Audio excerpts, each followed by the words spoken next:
Los ímpetus de libertad son parte de las grandes causas del desarrollo humano, sea en lo social, político, económico, científico, tecnológico o en cualquier área del quehacer humano. Obras grandiosas se han efectuado por la libertad, sea porque se la busque o porque se la ejerza. Sin embargo, siendo tan importante para el bien humano, la libertad es aún enigmática. El despeje de la incógnita del hombre libre es una cuestión de profundas discusiones. Es una ecuación compuesta por deberes, derechos, moral, sociedad, individuo, conciencia, capacidades, necesidades y bien común.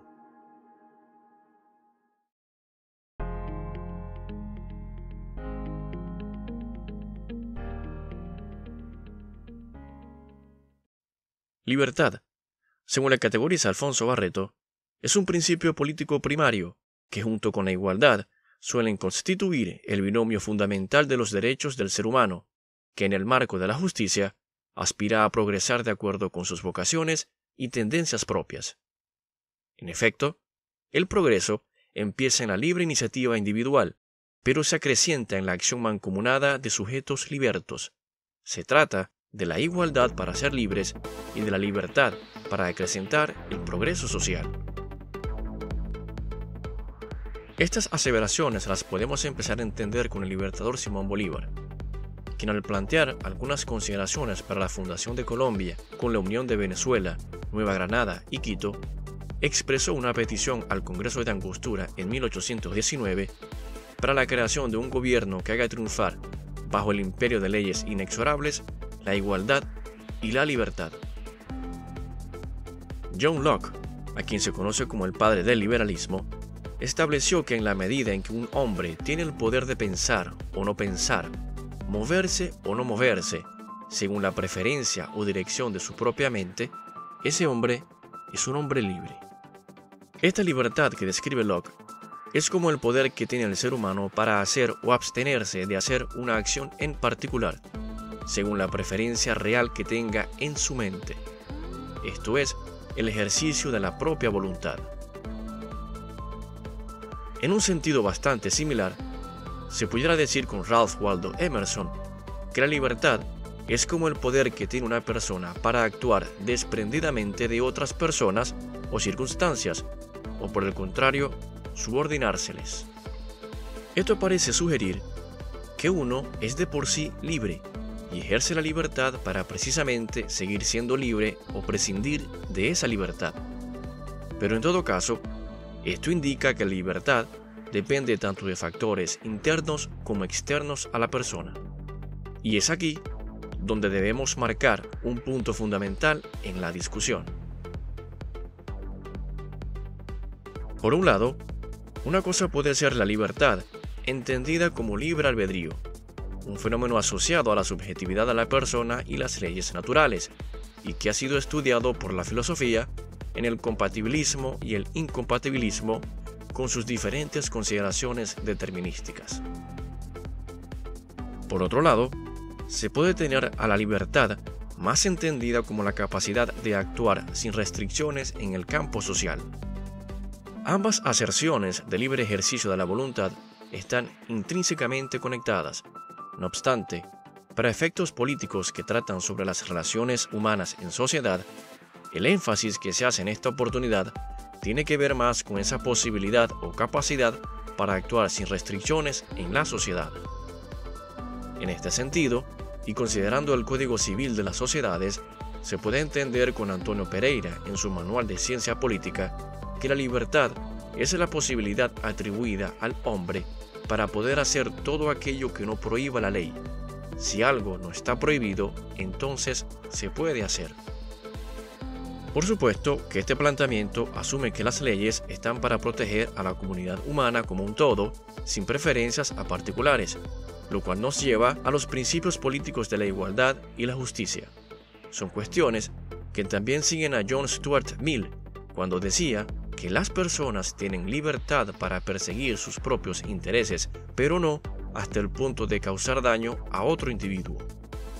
Ahora bien, tengamos en claro que se está hablando de la libertad desde una perspectiva racionalista utilitarista, que pudiera ser semejante a decir materialista, porque solo se están considerando transacciones observables y medibles para que la sociedad pueda funcionar.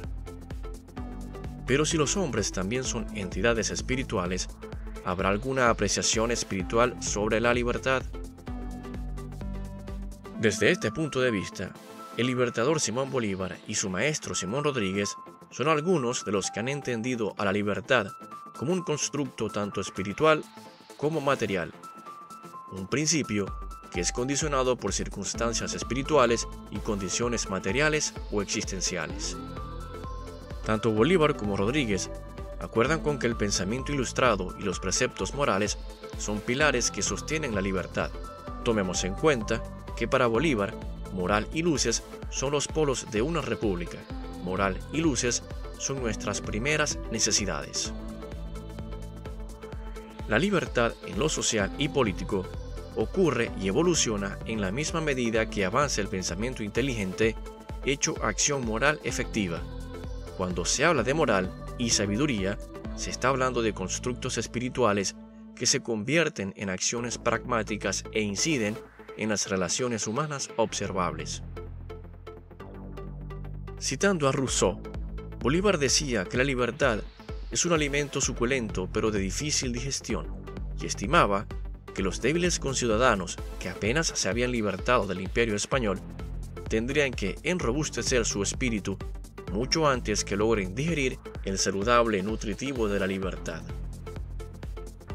En su visión, Bolívar consideraba que sus conciudadanos ya estaban con las manos libres, pero todavía sus corazones padecían de las dolencias de la servidumbre. El hombre, al perder la libertad, decía Homero, pierde la mitad de su espíritu.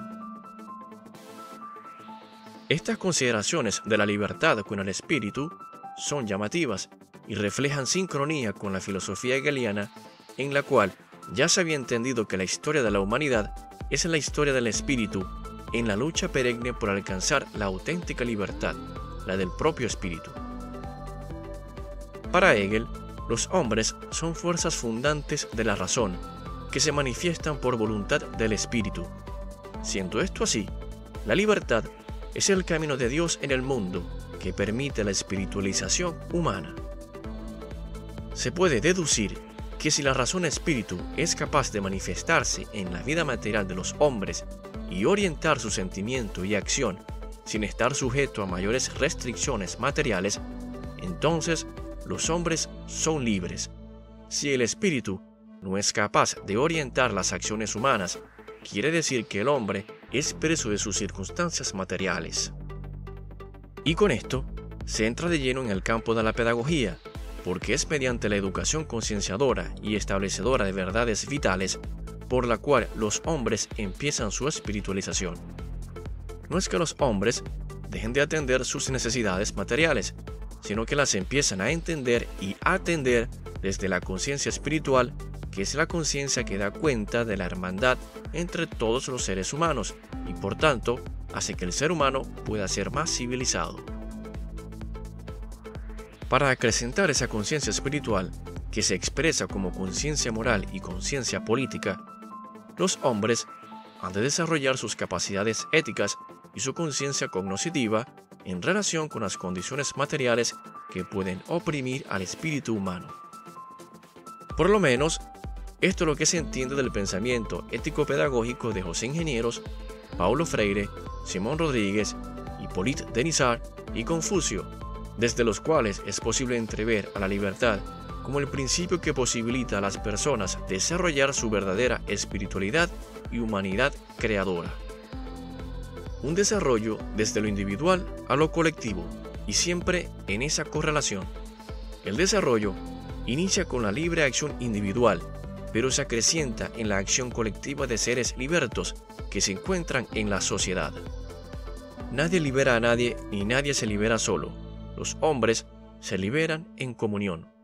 Y es esta comunión lo que demuestra a la solidaridad como otro principio político que orienta el desarrollo de los seres humanos en sociedad.